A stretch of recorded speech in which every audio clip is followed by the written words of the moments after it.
Hello, boys and girls.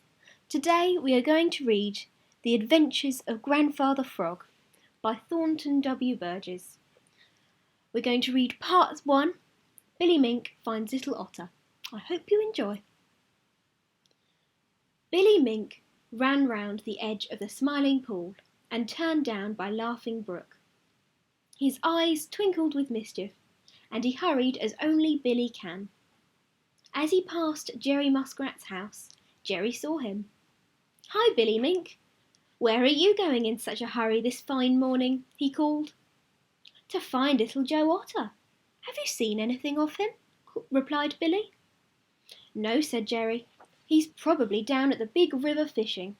I heard him say that last night he was going." "Thanks," said Billy Mink, and without waiting to say any more, he was off like a little brown flash. Jerry watched him out of sight.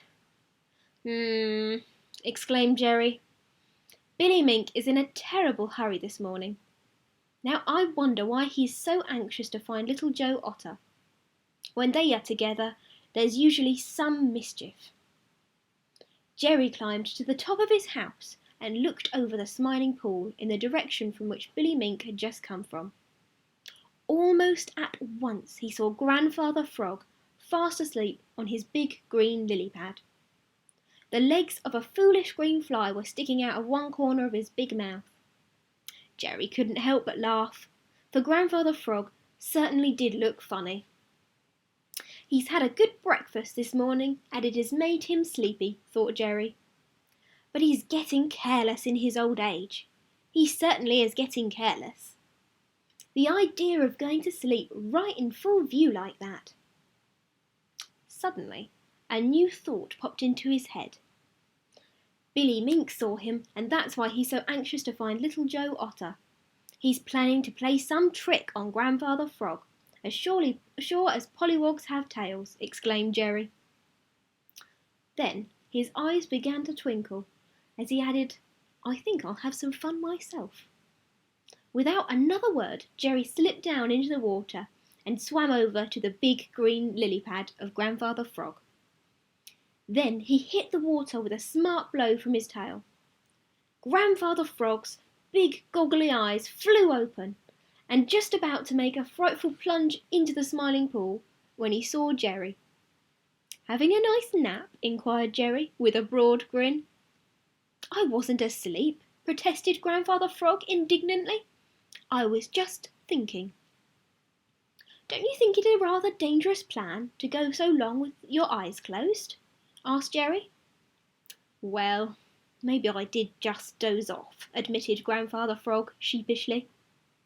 "Maybe you did," replied Jerry. "Now listen." Then Jerry whispered in Grandfather Frog's ear, and both chuckled as if they were enjoying some joke, for they are great friends, you know. Afterwards, Jerry swam back to his house, and Grandfather Frog closed his eyes, just to look as if he was asleep. Meanwhile, Billy Mink had hurried down to the Laughing Brook. Halfway to the big river, he met Little Joe Otter, bringing home a big fish, for you know Little Joe is a great fisherman. Billy Mink hastened to tell him how Grandfather Frog had fallen fast asleep on his big green lily pad. "It's a splendid chance to have some fun with Grandfather Frog and give him a great scare," concluded Billy. Little Joe Otter put his fish down and grinned. He likes to play pranks almost as he likes to go fishing. "What can we do?" he said. "I have thought of a plan," replied Billy. "Do you happen to know where we can find Longlegs, the blue heron?" "Yes," said Little Joe. "I saw him fishing not 5 minutes ago." Then Billy told Little Joe of his plan, and laughing and giggling, the two little scamps hurried off to find Longlegs the blue heron. And that is the end of part 1.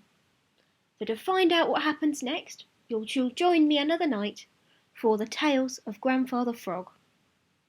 Sleep tight, and I hope you enjoyed. See you soon.